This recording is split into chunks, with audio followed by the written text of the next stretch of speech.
since I'm using a new headset. We'll give that a go and see how we sound. BRB.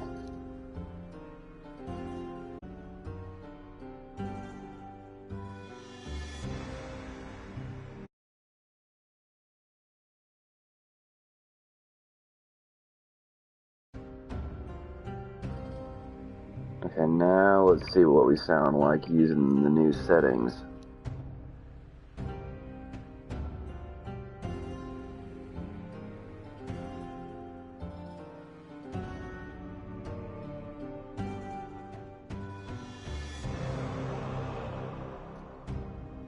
Alright, well, not all that great using new head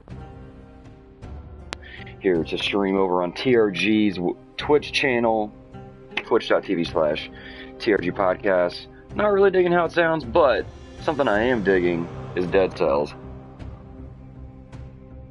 This game is so remarkably good that honestly I'm just going to stop wasting time. Let's get into the game. Now, the cool thing about Dead Cells,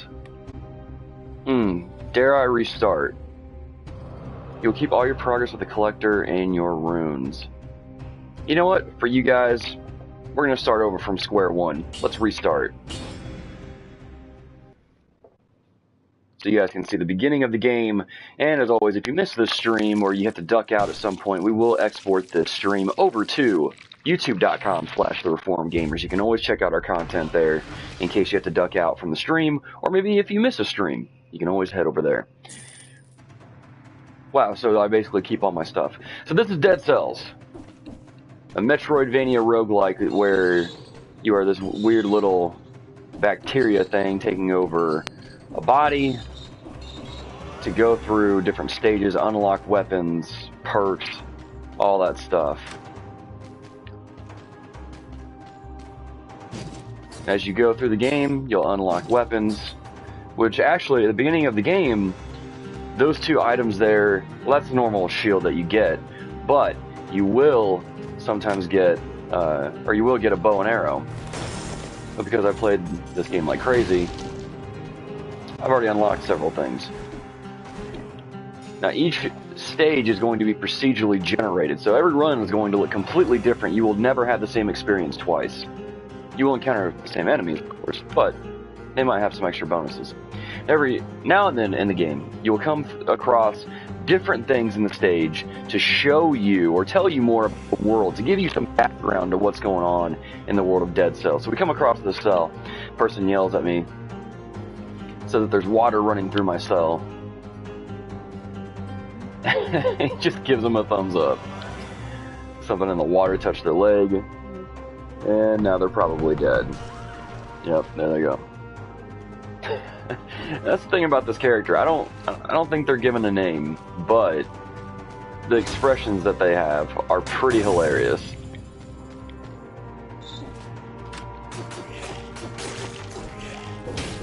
But in this game, you're going to come across a lot of secrets, a lot of enemies,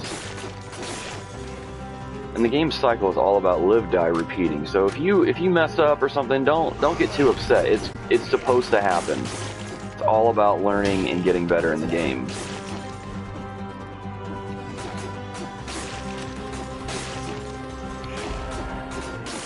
So you have your standard attack, roll, jump. You can see the items I'm using down there in the bottom left corner. And of course the game it's a little glitchy still. That doesn't really hinder the fun. Of course, you're going to come across these things to upgrade different parts of your character or different aspects of your character. Now you'll notice in the bottom corner, depending on which one you have highlighted, it's going to give you an up arrow. It's going to show you what it's actually going to boost. And so we want a 50% increase. I mean, you can see the stuff there. So I'm going to go with this one because it's going to upgrade my stuff the most and give me more health. Activate that, drop down, dodge this guy, and take him out. The thing about Dead Cells is that you can really play this game however you want. If you want to play this game fast and frenetic, you can. And the cool thing is the game, you'll come across these kind of like timed doors that if you're going fast enough and get to it quick enough, it'll open up for you. Maybe a better weapon. It'll give you a ton of money. But you don't have to play that way. If you want to play more slowly and methodical, use traps, you can do that. You may not get to the door in time, but the game doesn't really hurt you for doing that either. It doesn't really punish you for doing that.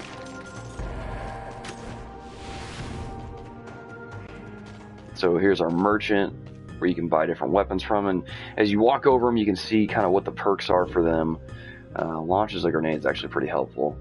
1% of HP recovered per attack, 100% damage taken. We'll give that a go. Might not be a good idea, but we'll find out. But therein lies the beauty of this game. You really just get to experiment, play around with the different tools, play around with the different traps, like that one. And just try to figure out what works best for you.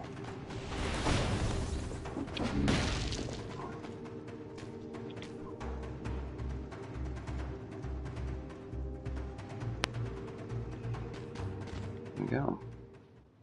Like I said, solid game. And so in between each stage, you're going to come across these here, where you come across the collector, and you put in cells to unlock different items. So of course I'm working on this heavy crossbow here I'm trying to unlock, so I'll put all the cells in there. And then we move on to the forge, minor forge. Now this character here you won't actually have in these hub stations at the start of the game. You'll have to play through the game and come across them, and then they will show up here. And then you have this vendor who will give you a mutation. I always recommend starting with this one here, because for those that are least, it will save you once in the event that you die. So it's very helpful to have. And a fun fact, there's a trophy for beating the game with that in your inventory. Now the trick is you basically have to play through the game without dying. Because if you die, you lose the item because it counts as like a one-time use. And so,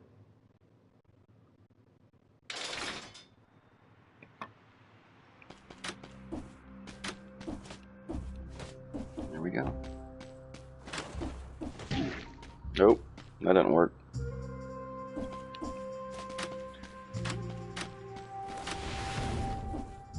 So we'll see if we can come to this time door over here. Usually this first elevator down goes to a time door, so here we go. So it says the door was sealed 48 seconds ago. So if I was faster, I could have got down here and opened that door. But because I didn't, no big deal. It's okay.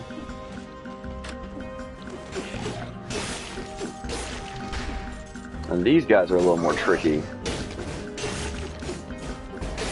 Those guys with the dual swords are pretty fast.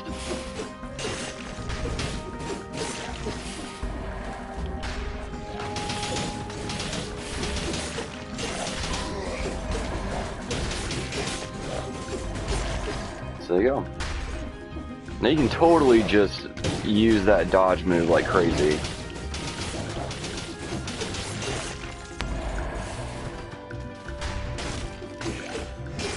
One of my favorite things to do is actually roll through the door because it stuns the enemies.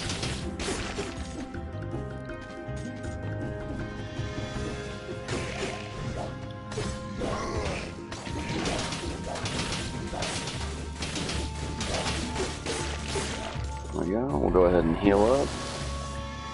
But as far as Dead Cells is concerned, I have been playing this game non-stop ever since it came out. This is a game, and I was telling some friends this is a game that I have been waiting for so long. I mean, I even own it on 3 separate platforms. But this is a game that I have been... when I play this game, it's like playing a game that I never really knew I wanted until I played it, if that makes sense. Just everything about it is is, to me, perfect. The controls are great. The weapons are vast and diverse. They all feel different.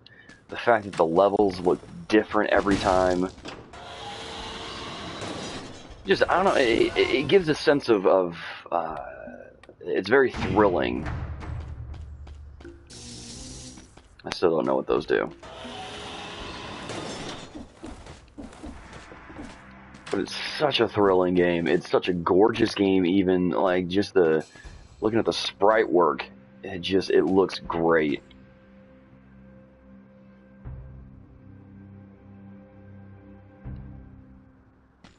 Like I said, as you come across different things throughout the world, you encounter these things that give you an idea of what's going on in the world, kind of what happened. And then you have their goofy expressions. But that's the thing about the game, though, is that the lore is there if you want it, but it's not exactly detrimental to your enjoyment of the game. Like, if you don't enjoy the game, or not if you don't enjoy the game. I don't even know how I'm trying to word this. Words are hard, right?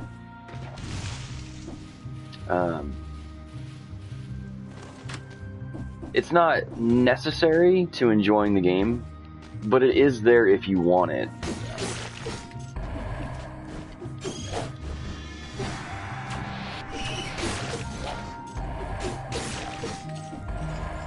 But that's all up to you. That's the great thing about this game. You play it how you want. If you don't really care about the lore stuff, you don't need to bother with it. If you're curious about what's going on in this world and kind of what happened to the character, and the developer's kind of justification for the roguelike feel of the game, you'll definitely want to listen to the story beats. But like I said, you don't have to.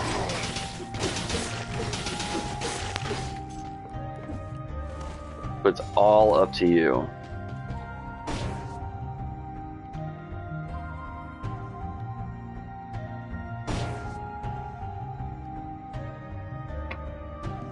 But I thoroughly enjoy this game.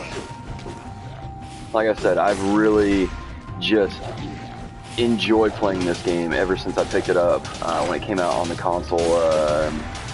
Just a couple days ago, I believe. I think it came out on August 7th.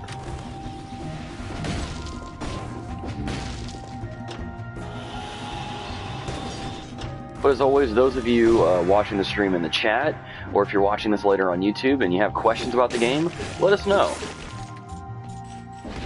We'll get some responses in there, we'll get some replies in there. Now maybe you've never played a roguelike before. The thing about roguelikes is, again, it's all about experimentation, it's all about making mistakes and learning from those mistakes. And so if you mess up, or, you know, well, I guess I should say this, one unique thing about roguelikes also is that when you die in the game, it restarts you back at the beginning, the very beginning of the game. But you still have all your upgrades, you still have your, well, you can upgrade your character to keep your cash, and things like that. You do lose your cells, though, so if you played Dark Souls, Lords of the Fallen, Salt and Sanctuary, you'll be familiar with that mechanic to a degree. Put some traps out here.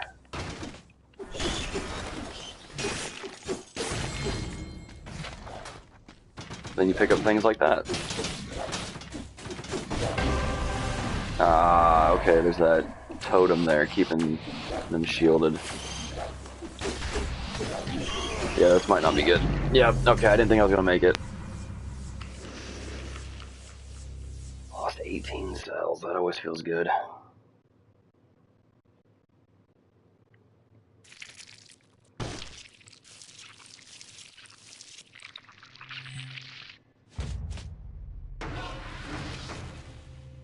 There we go.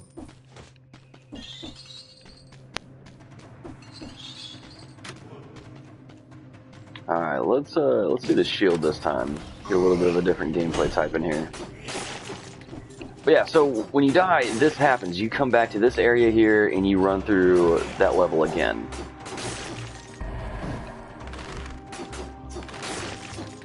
And again, it all depends on how you go about, I guess, losing in this game, so to speak.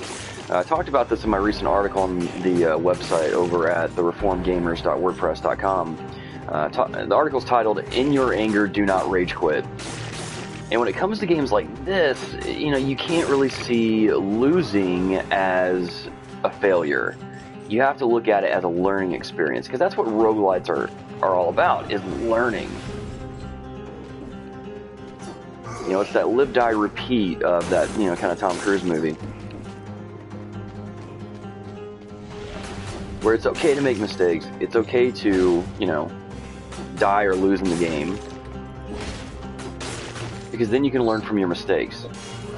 And plus you figure out what weapons you like best, what weapons just don't really work for your playstyle.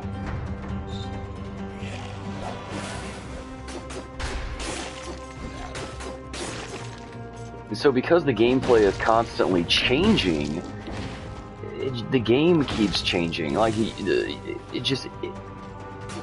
it's just a compelling way to design a game. Now, not gonna lie, you will get addicted.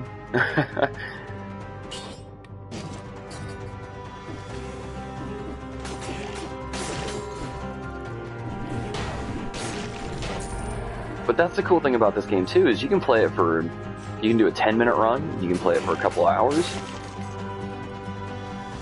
And to me, the game never felt old. It never got redundant in that way. It always felt fresh. It always felt exciting. It was always a blast. It was like it was past tense. The game is still a blast to play. And yes, I am going through the different areas multiple times, and that can get old. But I don't know. To me, like I've told several friends, to me, this is the perfect game.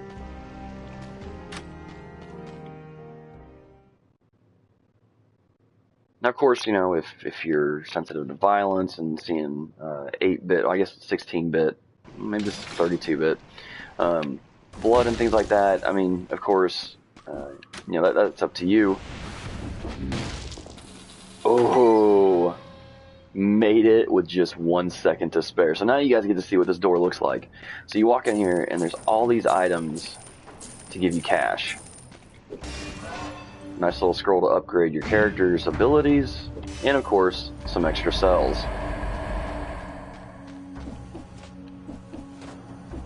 So again, it's up to you of how you want to play this. You can speedrun it, go through it real quick, or take the slow approach and try to find everything in each stage.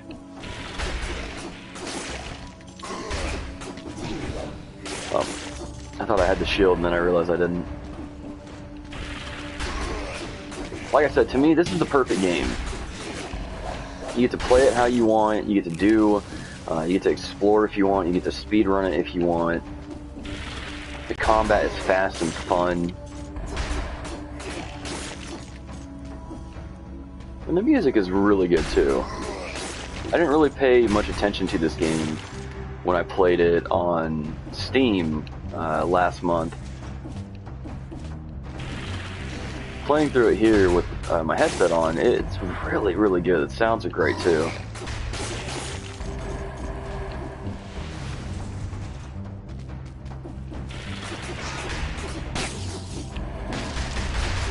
But each enemy just behaves differently. Like those ones you just saw, these worm things, they drop these explosive seeds when they die.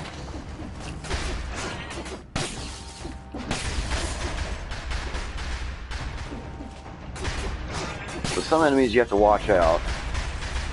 Other enemies are kind of pushovers. Like if you can get to these scorpions fast enough, you'll be okay.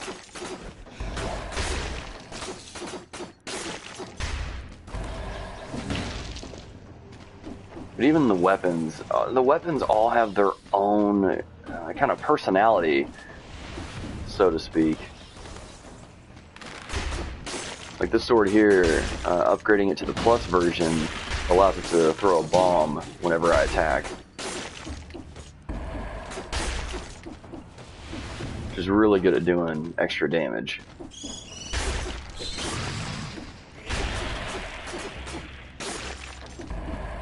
And here's an elite. We'll see if we can... I don't think I'm going to make it out of this one. The elites are generally pretty deadly. And if you're not well equipped, the elites can work you over pretty quick.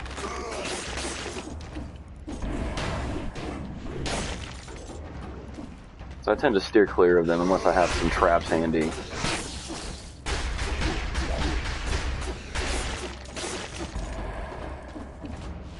Since I don't have any traps, we're not going to take on that elite for right now. But the cool thing too is that in each stage, maybe not each stage, but in some areas there are these little side quests that you can do as well. So again, there's so much to do in this game. Making it through the level is just part of the gameplay.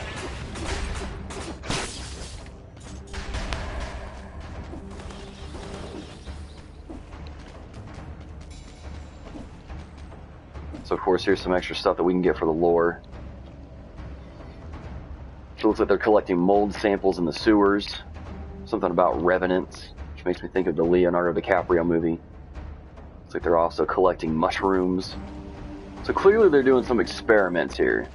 And that might be why these different areas are infested with monsters. It might also be why my character keeps coming back from the dead.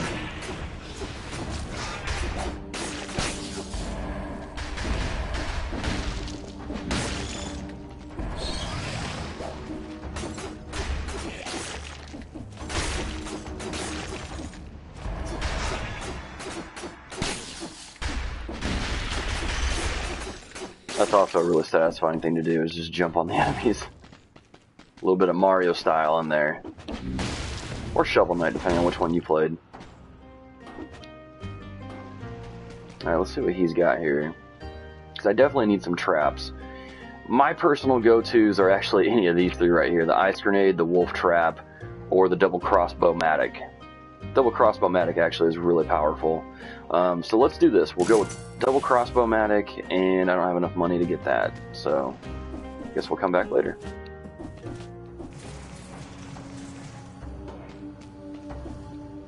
But this is what a typical roguelike is. It's actually better than that. We'll keep that around. Of course, you have doors you can open with cash to upgrade your character. But this is what a typical roguelike is. It's collecting currency, it's upgrading your character, it's making it through the levels as far as you can, and then when you die in the game, you start back over, and then keep repeating that formula. It's not for everybody, but what's cool is that you're constantly getting better, you're constantly getting stronger, so theoretically, each run, you're growing. Each run is going to get a little bit easier in some way. And it also depends on what items drop for you too. There's a spear in this game that I've unlocked that is just insanely good. And sometimes you'll come across these chests that give you different items that's actually really weak, so I'm going to recycle it and get more cash. But there's this spear in this game that I found one time that has really good range. It actually shoots projectiles out in front of it. And it did something else. It like poisoned the enemies. So here's an elite. We'll try and take him down. I can't guarantee it's going to go well.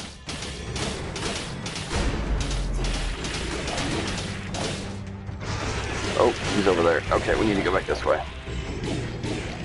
And he's not going to let me heal. Okay, he's done. It actually went a lot more smoothly than what I thought it would.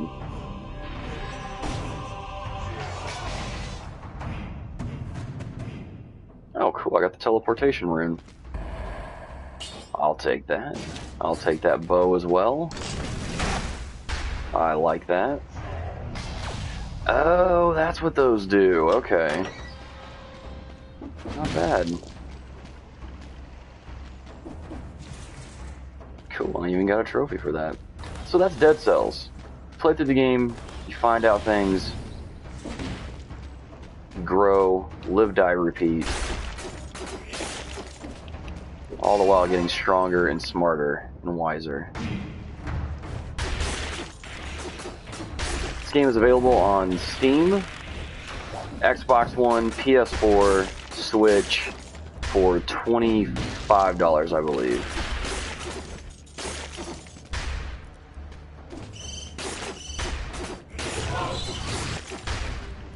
I personally recommend it on the Switch, just for the portability.